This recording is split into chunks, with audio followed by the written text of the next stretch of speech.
Right bulletin లో మరొక breaking news చూస్తున్నాం. కలియుగ దైవం తిరుమల వెంకటేశ్వరుడి దర్శనానికి భక్తులు పోటెత్తారు.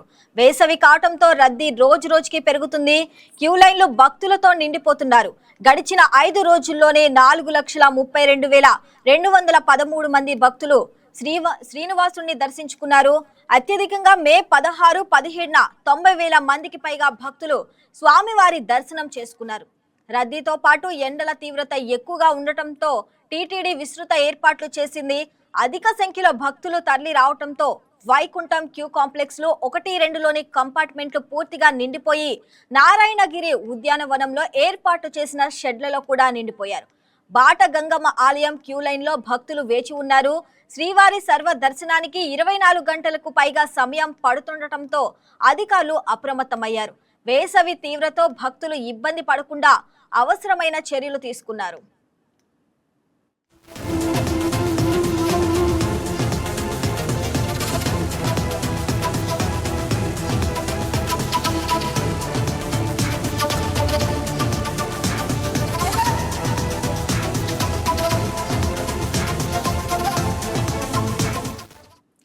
రైట్ గా దీనికి సంబంధించి మరింత సమాచారం మా కరెస్పాండెంట్ సెల్వం లైవ్ లో అందిస్తారు.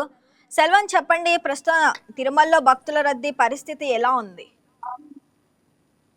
Good morning Shravani. ఏదైతే అఖిలాండ కోటి బ్రహ్మాండ నాయకుడిని దర్శించుకునేందుకు భక్తులు కూడా భారీగా తిరుమలకు చేరుకుంటున్న పరిస్థితి. అయితే గత శుక్రవారం నుంచి కూడా చూసుకుంటే ఎక్కడ కూడా ఎడతెరిపి లేకుండా కూడా ఇటు భక్తులు తిరుమలకి అయితే భారీగా కూడా చేరుకుంటున్న పరిస్థితి. ఈ నేపథ్యంలో నిన్నటి బుధవారం నుంచి కూడా మరింత ఎక్కువైనటువంటి పరిస్థితి. ఈ నేపథ్యంలో సంబంధించి చూసుకుంటే వచ్చేటువంటి భక్తులు కూడా ఎలాంటి ఇబ్బందులు తలెత్తకుండా కూడా టీటీడీ అన్ని చర్యలు కూడా తీసుకుంటున్నటువంటి పరిస్థితి అయితే ఉంది. అయితే ప్రస్తుతానికి చూసుకుంటే మాత్రం వైకుంఠం 1, 2 అలాగే నారాయణగిరి ఉద్యానవనంలో ఉన్నటువంటి కంపార్ట్మెంట్లు కూడా పూర్తి స్థాయిలో నిండి ఇటు సేవా సదన్ వరకు కూడా భక్తులు క్యూ లైన్ లో వేచి ఉన్నారు. వీరికి సంబంధించి కూడా 24 గంటలకు పైగా సమయం పడుతుందని కూడా టీటీడీ అధికారులు అయితే కూడా వెల్లడించినటువంటి పరిస్థితి. అయితే ఏదైతే కూడా భక్తులు కూడా తగిన జాగ్రత్తలు తీసుకొని చెప్పి క్యూ లైన్ లో కూడా ప్రవేశించాలని చెప్పి కూడా ఇటు టీటీడీ అధికారులు అయితే కోరుతున్నటువంటి పరిస్థితి. ముఖ్యంగా సంబంధించి చూసుకుంటే మాత్రం ఇక గురువారం రోజు సమయం చాలా తక్కువగా ఉంటుంది. ఈ నేపథ్యంలో కూడా టీటీడీ అధికారులు ప్రత్యేక చొరవ తీసుకొని అంటే రికార్డు స్థాయిలో భక్తులు కూడా దర్శనం కల్పించినట్టు మనకు ప్రధానంగా తెలుస్తుంది. అంటే సుమారు 79,000కు పైగా భక్తులకి ఇటు దర్శనం కల్పించినట్టు కూడా మనకు తెలుస్తుంది. అంటే గతంలో ఎన్నడూ లేని విధంగా కూడా నిన్నటి రోజున స్వామివారిని కూడా దర్శించుకున్నారని చెప్పి కూడా ఇటు టీటీడీ అదనపు ఈవో వెంకయ్య చౌదరి కూడా తెలియజేసినటువంటి పరిస్థితి. ఈ రోజు శుక్రవారం, ఈ రోజు కూడా సంబంధించి చూసుకుంటే ప్రధానంగా స్వామివారికి సుప్రభాతం అనంతరం కూడా శుక్రవారం ప్రత్యేక అభిషేకాలు నిర్వహించి అనంతరం అలంకరణ తర్వాత కూడా సుమారు 8 గంటల నుంచి కూడా ఇటు సర్వదర్శనం ప్రారంభిస్తారు. ఈ నేపథ్యంలో ఏదైతే శుక్రవారం రోజు అభిషేకం జరుగుతుందో ఆ సమయాన్ని కూడా ఇటు అందుబాటులోకి తీసుకొచ్చి అంటే సుమారు గంటకు పైగా కూడా ఈ అభిషేకం జరుగుతుంది. ఈ అభిషేక సమయంలో కూడా సుమారు ఎప్పుడు లేని విధంగా అంటే సుమారు 5,950 మందికి భక్తులు కూడా దర్శనం కల్పించే విధంగా కూడా టీటీడీ అధికారులు అయితే కూడా చర్యలు తీసుకున్నారు.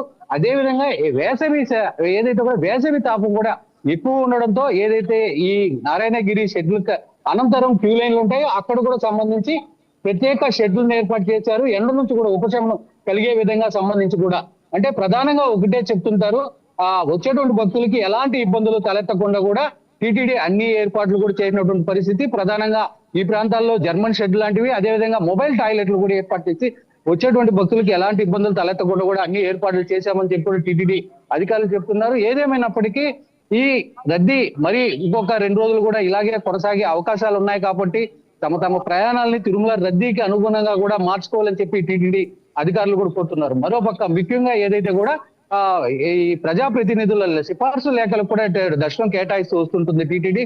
వాళ్ళని కూడా పూర్తి స్థాయిలో కుదించి ఏదైతే ప్రజా ప్రతినిధులు వస్తారో వాళ్ళకి మాత్రమే దర్శనం కల్పిస్తామని చెప్పి కూడా టీటీడీ తీసుకున్నటువంటి నిర్ణయం. మరీ ముఖ్యంగా ఏదైతే క్యూ లైన్ లో వేచి ఉన్నటువంటి భక్తులకి ఏఐసిసి అంటే ఇంటిగ్రేటెడ్ కమాండ్ కంట్రోల్ ద్వారా కూడా నిరంతరం పర్యవేక్షిస్తూ ఎక్కడ ఇబ్బందులు అంటే భక్తుల్ని మానిటరింగ్ చేస్తూ కూడా ఏదైనా వాళ్ళకి సరైన టైంలో అన్నపానీయాలు కావచ్చు, పాలు, నీళ్లు, మజ్జిగ లాంటివి కూడా అందుతున్నాయా లేదని కూడా పరిశీలిస్తూ క్రమక్రమంగా అంటే ఉన్నటువంటి క్యూ లైన్ లో వేచి ఉన్నటువంటి భక్తులకి ఎలాంటి ఇబ్బంది లేకుండా అన్న ప్రసాదాలను కూడా టీటీడీ అందించే దిశగా కూడా అడుగులు వేస్తుందని చెప్పుకోవాలి. ఏదేమైనప్పటికీ క్యూ లైన్ లోకి అంటే దీర్ఘకాలిక వ్యాధులు ఉన్నటువంటి భక్తులు కావచ్చు, అదే విధంగా చంటి పిల్లలు ఉన్నటువంటి తల్లిదండ్రులు కావచ్చు, వాళ్ళు కూడా ప్రత్యేక చర్యలు తీసుకొని క్యూ లైన్ లోకి కూడా చేరుకోవాలని చెప్పి కూడా టీటీడీ అయితే కూడా విజ్ఞప్తి చేస్తున్నటువంటి పరిస్థితి. Right Selvam, thanks for the updates.